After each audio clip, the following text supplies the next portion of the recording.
Hey everybody, it's Jason Blaha here, and I had a subscriber ask a question that kind of made me laugh a little bit. And it's something I've covered in the past, but I guess it needs to come up because this is actually a common question out there in the community, and it is basically, well, if what you're saying is true about intensity versus volume, etc., why is it that bodybuilders are so much bigger than powerlifters then? And let's talk about that for a minute because that's really funny. So I'm going to go ahead and get into my place of Zen, relax, with my +5 hat of weaponsmithing.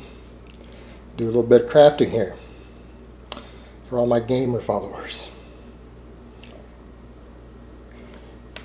Alright guys, first of all, I don't know where you guys are getting this idea that bodybuilders are bigger than powerlifters. I think maybe you haven't seen some of the top powerlifters in the world next to bodybuilders, or you wouldn't be saying that. It has to do with relative proportion on camera and some other factors we're going to talk about. Now, it has nothing to do with the volume of training or whatever, because how many of you guys actually seriously look at the training styles that some of the top powerlifting coaches in the world promote? Look at the styles of some of the top lifters in the world. There are several raw world record holders that do upwards of 30 sets of high rep stuff for a lot of their body parts every week. Upwards of 30. Some of them train with more volume than pro bodybuilders do, with high reps on isolation movements. I shit you not. Go look at it. So that kind of creates a problem for this idea that there's a training style difference involved here, because look at the way the West Side guys train. What does Louis Simmons promote? In addition to all of his concurrent training and rotating through the different styles, he doesn't promote just heavy lifting. Yeah, they do max effort lifting every week, but what does he promote for things like triceps, hamstrings, whatever? What do the West Side guys do? Some of them are doing 20 sets of tricep push downs every week for 10 to 20 reps. All right, they're doing high rep curls. They're doing high rep hamstring curls for high sets. Hell, Jamie Lewis, for part of his peak when he set his world record raw squat to help bring his quads up more, because again, they might be the weak link in the lift. He was doing 10 sets of 10 on the hack squats, on a machine hack squat every week. 10 sets of 10. In addition to squatting 6 days a week. Look at guys like Dan Green. Tons of extra accessory work added in. A lot of your top power lifters actually train with more volume for certain body parts, things like their arms, their quads, their hamstrings, biceps, triceps, forearms. They train with more volume than a lot of your IFBB pros do. And when you look at a lot of these guys and you put them side by side, not with the cameras rolling, not contest prep, not oiled up, you put them side by side in the same room and tell me again that all the pro bodybuilders are bigger than the top super heavyweight powerlifters.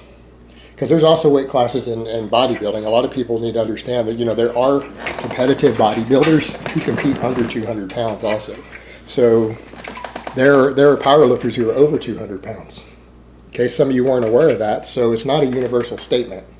So I'm assuming we're talking about the big boys, the big guys from each, because when you go to the drug tested and the natural stuff, a lot of your IPF guys, actually, when you put them next to a lot of natural pro bodybuilders, even some of your favorite YouTubers, might not even be natty, they're usually bigger when you put them side by side. But, they're thicker, bigger, thicker, more muscle. That's another topic, but when we're talking about the big boys, you'd be surprised. When you put them side by side, you can see their proportions in width and thickness. The powerlifters are just as big. Why do bodybuilders look bigger, and why do they have certain body parts that make them look so much bigger? That's the real question. Well, number one, you've got the body fat issue. Powerlifters, while a lot of powerlifters have learned that getting lean, getting down to 9 or 10% body fat can be beneficial for their Wilks score, and a lot of your top powerlifters do get really, really lean to compete, but they don't get bodybuilder lean. They don't get shredded like that because it would hurt their performance. A lot of your bodybuilders and even fitness models who might actually have, some of your fitness models might have 30 or 40 pounds less muscle than a powerlifter you're comparing them to, but you're thinking they're bigger when you see the photos because they're all ripped up, they're peeled. But they're not actually bigger. They don't even have the same amount of muscle sometimes. So you've got that illusion being created. The illusion being created by the leanness, by the lighting. I mean, photo shoots, shows, everything else, that's not a normal condition. And since the powerlifters aren't trying to look that way, they're not dieting down that lean, they're not drying out, not putting on Pro-Tan, oil, perfect lighting usually, you're just not seeing it. It's different. But it doesn't mean they're smaller. You need to understand that bodybuilding, a lot of it works off illusion. And a lot of it works off proportion.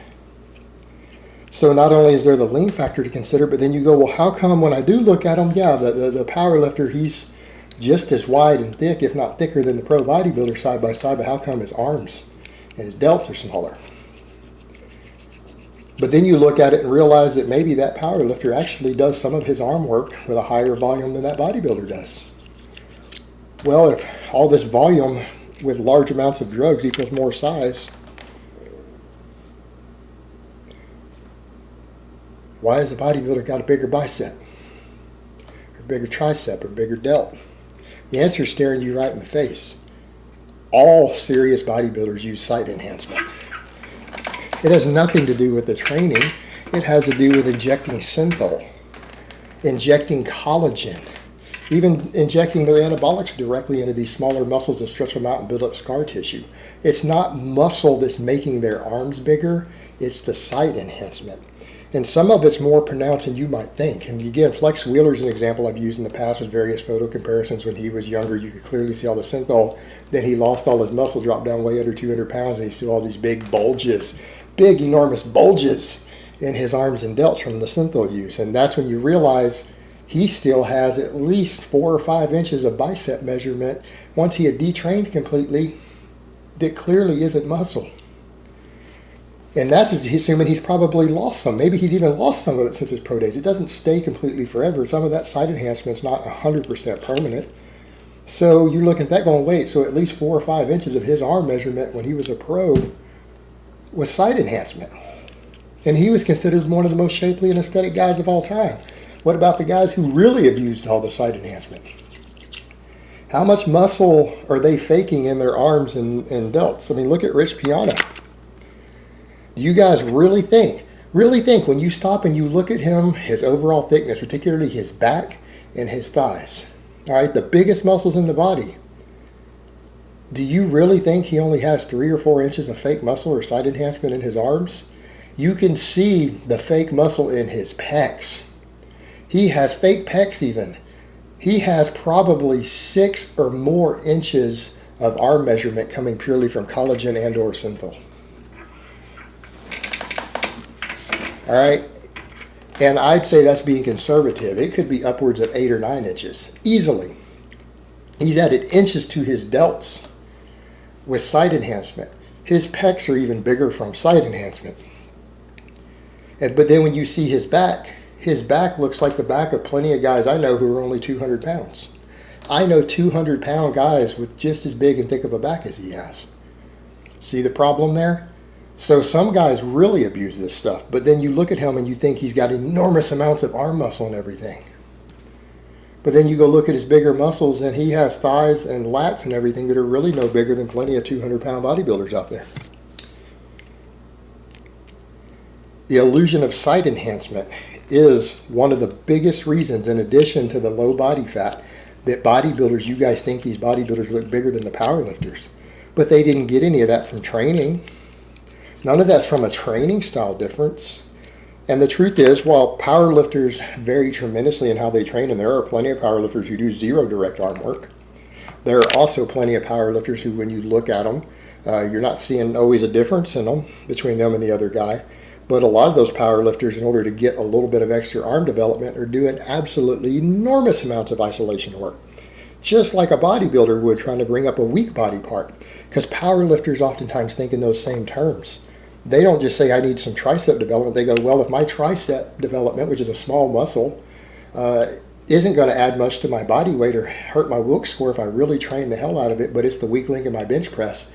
If I treat it like a weak link the same way a bodybuilder does who has a lagging body part for a contest, right? A lot of powerlifters use that same mentality. They go, well, if my tricep is holding my bench press back And even if I added a whole pound of it, that's like that would almost double the size of a tricep.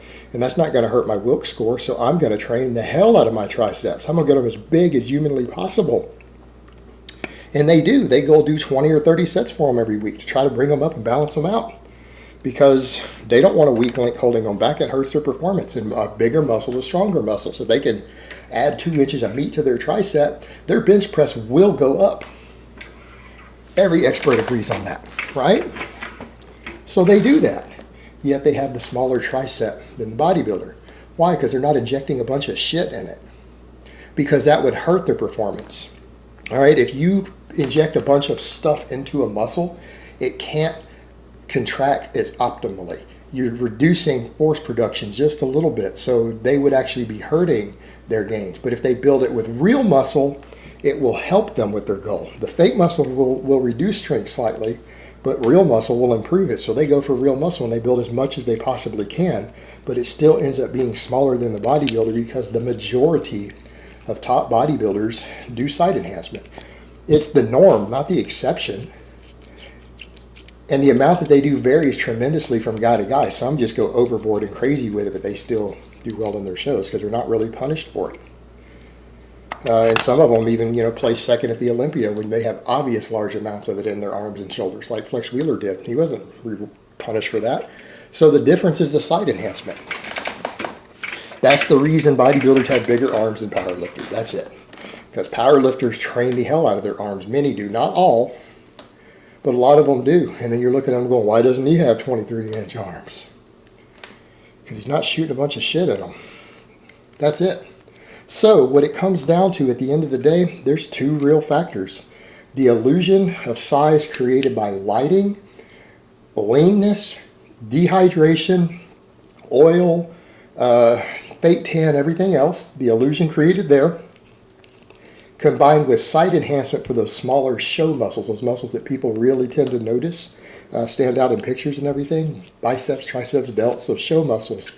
The side enhancement in those combined with the other is what creates the illusion that bodybuilders are in fact bigger than the top powerlifters. But the truth is, when you put them side by side, they really aren't. Because at the end of the day, they still use similar drugs. They all have good genetics for size, strength, everything else.